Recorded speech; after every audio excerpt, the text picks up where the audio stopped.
નમસ્કાર, આપ જોઈ રહ્યા છો સીએનસીસી ગુજરાત। ભાજપના યુવા મોરચાના પ્રમુખ ઉપર હુમલો કરવામાં આવ્યો। ગુજરાતમાં છેલ્લા ઘણા સમયથી મારામારીની ઘટના અને લૂંટફાટની ઘટનાઓ સદંતર વધી રહી હોય તેવું લાગી રહ્યું છે।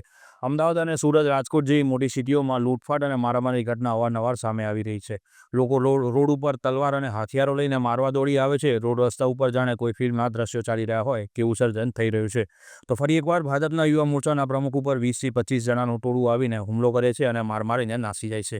લુણાવાડાના કોટેજ ચોકડી પાસે થોડા અસામાજિક તત્વો આવીને પ્રશાંત રાણા કે જેઓ ભાજપના યુવા મોરચાના પ્રમુખ છે તેમના ઉપર હુમલો કરે છે।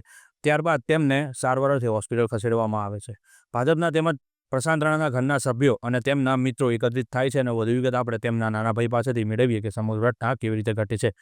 મારો ભાઈ કોટેજ ચોકડી પર જેમ કે પ્રશાંત રાણા લુણાવાડા નગર યુવા મોરચા પ્રમુખ ભારતીય જનતા પાર્ટીમાં કામ કરે છે અને કોટેજ ચોકડી પર બેસેલો હતો અને અંગાત અદાવતના કારણે 25-20નું જૂથનું ટોળું અમુક ઈસમો આવીને કોટેજ ચોકડી પર મારા ભાઈને પ્રશાંત રાણાને ખૂબ માર્યો અને ત્યારે હું રાજપૂત સમાજના વાડીમાં એક પ્રસંગ હતો ત્યાં જમવા બેઠેલો હતો। ત્યારે મને જાણ થઈ તો હું તરત દોડ્યો છોડવા પડ્યો તો ત્યારે મને પણ માર્યો અને એ લોકો 25-50નું ટોળું બહુ ગંભીર રીતે મારવામાં આવ્યા છે અમને બે ભાઈઓને અને છોડાવવા માટે અમને ત્યાં આગળ પોલીસ સ્ટાફ પણ આવી ગયેલો હતો અને અમે પોલીસ સ્ટેશનમાં જાણ કરી છે અને અત્યારે સારવાર હેઠળ અમે સેફા હોસ્પિટલમાં આવેલા છે। કોણ ઈસમો હતા અને કેમ હુમલો કરવામાં?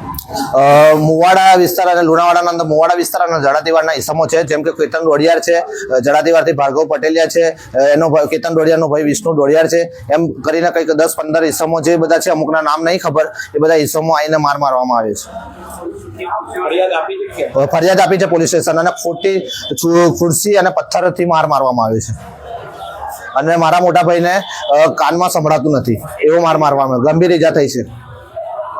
પ્રમાણ દિન પ્રતિદિન વધી રહ્યું છે। ગુનેગારોની ગેંગ બધા જ એરિયામાં કાર્યરત હોય છે, નથી થયું।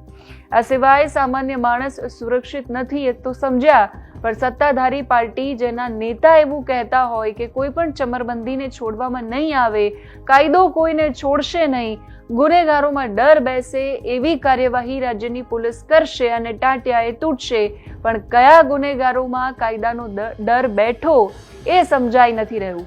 ઉલટું એમની જ પાર્ટીના હોદ્દેદારો સુરક્ષિત નથી તો બ્યુરો ચીફ સીએનસીસી ગુજરાત, પાટણ।